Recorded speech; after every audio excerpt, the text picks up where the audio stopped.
আজকালকার দিনের মানুষরা নিজেদের স্বার্থ ছাড়া তারা কিছুই বোঝে না। শুধু এটুকুই বোঝে যে আমরা ভালো আছি, আমরাই ভালো থাকবো, আর বাকি যারা পৃথিবীতে আছে তারা কষ্টে থাকুক বা দুঃখে থাকুক আমার দেখা দরকার নেই, আমি তো ভালো আছি। এই মনোভাবটা দূর করে তোমাকে এই পৃথিবীর সঙ্গী সাথী হয়ে সবার সাথে মিলেমিশে থাকতে হবে এবং সুখে দুঃখে সবার পাশে থাকতে হবে। এটাই হলো মানুষের প্রতি মানুষের বন্ধুত্ব। কিন্তু এদিকে দেখো এখনকার দিনের মানুষেরা এমন স্বার্থপর হয়ে গেছে, তারা নিজেদের ভালো ছাড়া আর তারা কিছুই বোঝে না। একটা মানুষ একটা প্রাণীকে হত্যা করার আগে একবারও ভাবে না তার কি কষ্ট হয় না দুঃখ হয়, সেটা তো একবারও ভাবে না। তারা শুধু ভাবে এই পৃথিবীতে আমরা একাই এসেছি, আমরা একাই থাকবো, এই পৃথিবীতে কারোর থাকার অধিকার নেই। এই মনোভাবটা তোমার মন থেকে যত তাড়াতাড়ি মুছে বলবে তোমার জন্য ততটাই ভালো হবে। দেখো আজ আমরা হয়তো এই পৃথিবীতে মানুষ হয়ে জন্মগ্রহণ করেছি, একসময় হয়তো আমাদেরও এরকম পশু পাখি হয়ে জন্মাতে হবে। সে সমস্ত কিছু ভাগ্য বিধাতার হাতে লেখা রয়েছে। যেমন ঈশ্বরের কৃপায় মানুষ জন্ম পেয়েছি, তেমনি সৃষ্টিকর্তার কৃপায় তারাও পশু পাখি হয়ে জন্মগ্রহণ করেছে। এই পৃথিবীতে আমরা যা কিছুই দেখি না কেন সমস্ত কিছু ভগবানের দান ছাড়া আর কিছু। হয়তো আমরা আগের জন্মে কোনো পূর্ণ লাভ করেছি, তাই এ জন্মে আমরা মানুষ হয়ে জন্মেছি। হয়তো একসময় আমাদের ওরকম পশু পাখি হয়ে জন্মাতে হবে। তাই পশু পাখি দেখে কেউ ঘৃণা করো না বা নিষ্ঠুর অত্যাচার করো না। কথাগুলো আমি সবার উদ্দেশ্যে বলছি না। পৃথিবীতে অনেক মানুষ আছে যারা পশু পাখি দেখে ভীষণ ঘৃণা করে এবং তাদের উপর নিষ্ঠুর অত্যাচার করে, তাদের উদ্দেশ্যে এই কথাগুলো বলা হচ্ছে। আমি যদি কোনো কিছু ভুল বলে থাকি তাহলে প্লিজ আমাকে ক্ষমা করে দিও। যাই হোক, আজকের দিনটা ছিল বৃহস্পতিবার। তো বৃহস্পতিবারের দিন ঠাকুর ঘরটাকে সুন্দর করে পরিষ্কার করে বাসন কোসন পরিষ্কার করে চলে এসেছি ঠাকুর ঘরে। গোপাল সোনাকে স্নান করিয়ে ফুল দিয়ে সাজিয়ে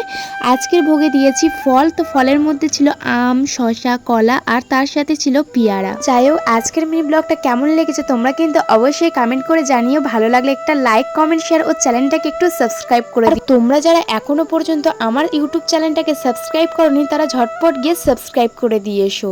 তো আজকের মতো সকলকে জানাই হরে কৃষ্ণা, রাধে রাধে, জয় গোপাল।